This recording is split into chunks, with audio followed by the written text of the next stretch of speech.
All right, so we're going to be continuing our making of Christmas presents, and my wife's sister-in-law asked for a cutting board, but not just your normal cutting board. She wants a great big 2-foot round cutting board. So that's what we're going to be making today. I've got some maple here. It's been sitting.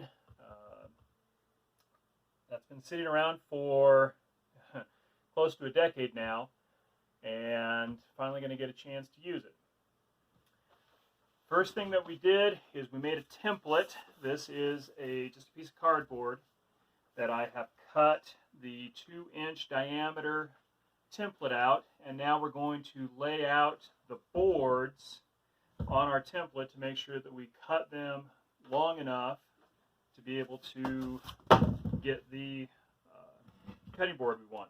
I do have a couple of pieces of scrap that I'm hoping to use, and so we're going to start with one of these on the edges and then build our cutting board over.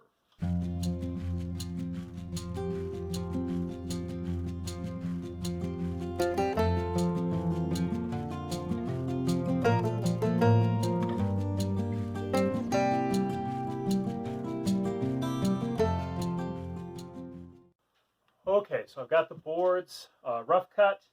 Now I need to run them all through the table saw and the jointer so that I can get some nice clean edges to do the glue up.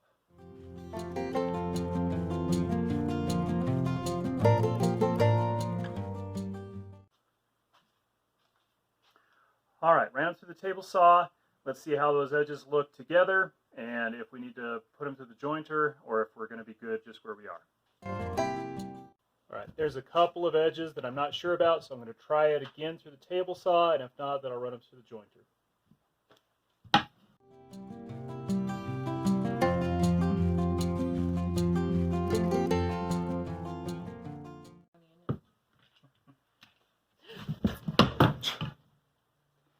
Okay, when I asked you to hold it, I really did want you to hold it. I'm sorry, I was still holding it with one hand.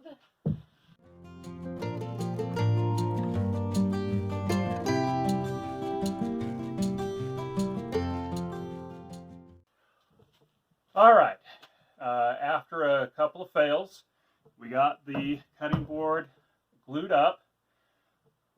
We have alternated the clamps front and back so that it doesn't want to bow, try to even out the stresses on the boards.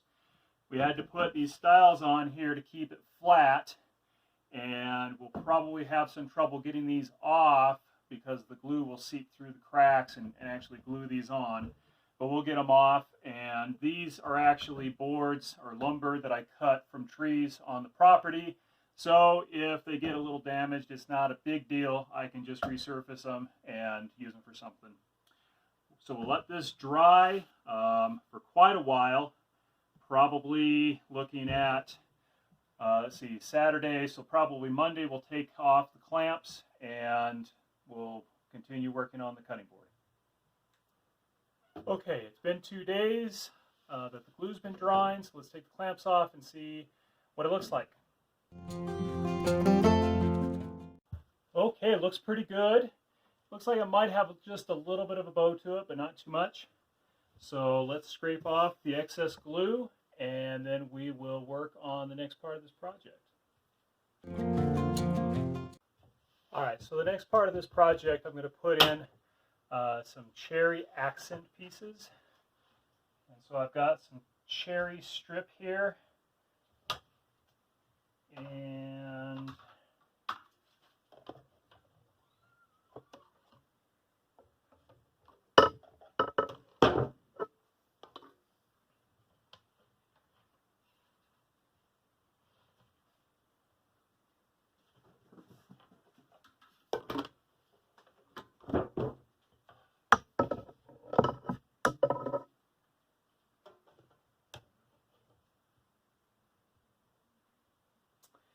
so it looks like I might be able to get 3 strips out of this. So let's get out measurement and see what we can actually do.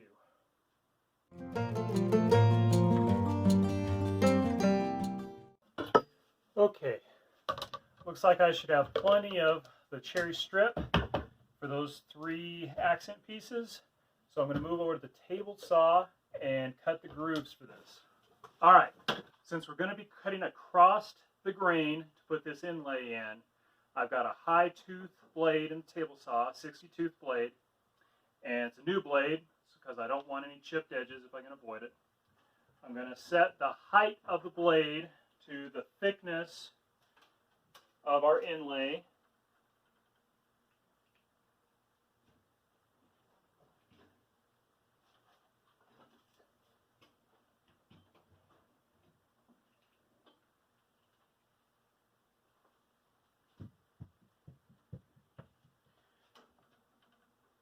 I actually want the blade to be just a little bit shallower than the inlay so that it sits just a little proud.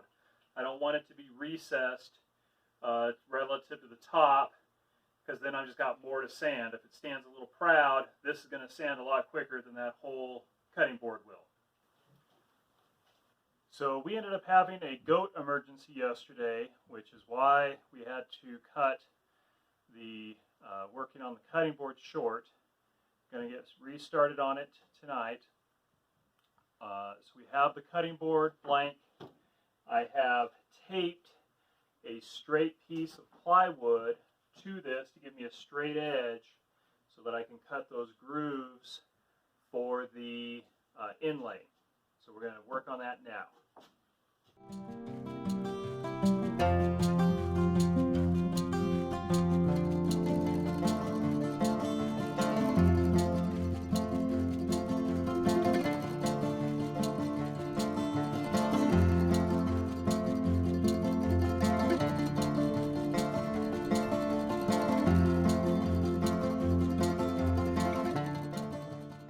Okay, the grooves are cut. They're a little uneven on the bottom, so I'm going to take the chisel, try to even them out, and then we'll glue the inlay in. So we've had the cherry inlay drying all night and all day today. I've got 100 pounds of chicken feed sitting on it, so it should be clamped down pretty well. I'm going to take this off, see how well it dried, and then see about the next steps. Okay, it looks pretty good. The next thing we're going to do is we're actually going to cut the circle of the cutting board just to get a little bit of weight off of it.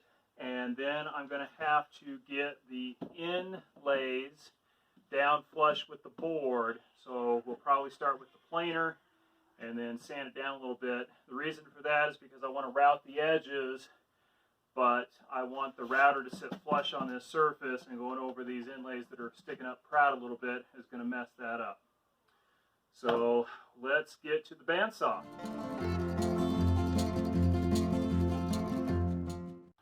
Alright, so we got the rough shade cut. Let's go ahead and get these inlays planed down, and we'll put it on the sander to smooth out this shape a little bit better. To plane these down, I'm going to use the electric planer. This Brazilian cherry is so dense and so hard, I'm afraid that with the hand planer, I might get some chatter and end up with some divots in that, which I don't want, since I want a nice smooth cutting surface. So we're going to use the electric planer to get this down. Alright, so that got our inlays down pretty well. I did end up gouging the surface just a little bit, but we'll be able to get that out with the sander. And so we're going to now work on getting this final round and the handle done so that we can route it.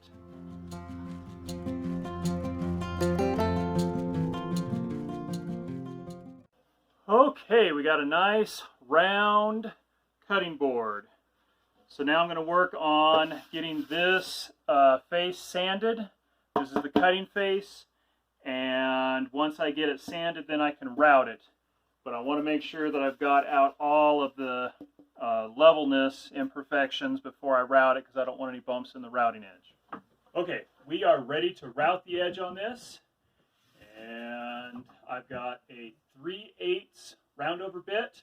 The thickness of this is just over 3/4, so that should work out well.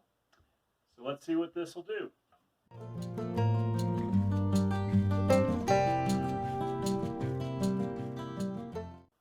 Okay, the edges are routed. Looks pretty good. Got a nice smooth handle. Should be able to lift that well.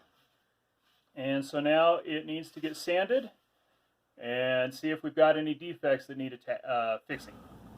All right, we are up at Mama Bear's parents, my in-laws, for a family reunion, and I'm trying to finish this cutting board. And so let's go ahead and talk about that now. The cutting board has all been sanded, and we're going to finish this off with some butcher block oil.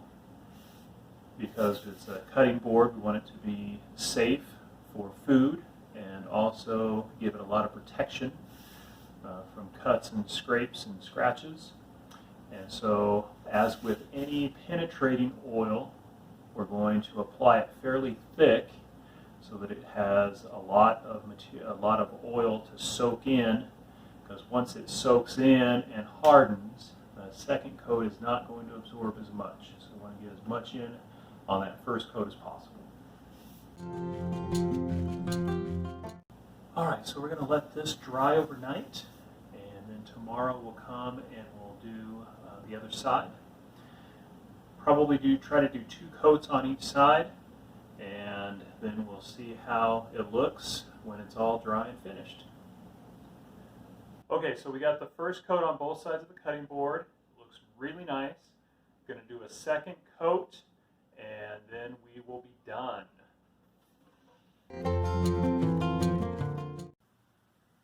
So we finished the cutting board, and it looks really, really nice.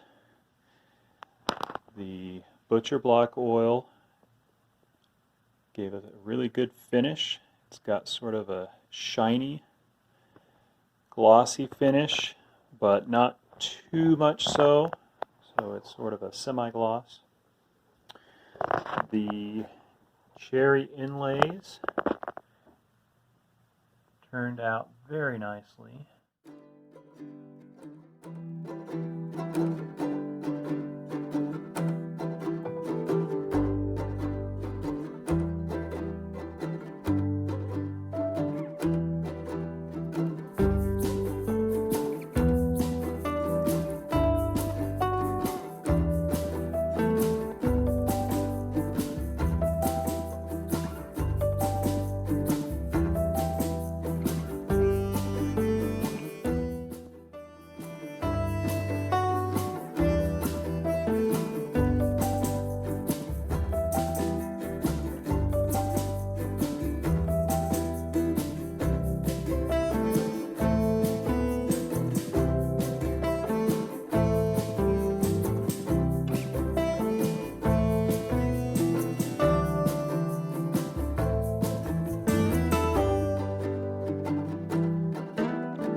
So I think that our family is going to really enjoy this for Christmas.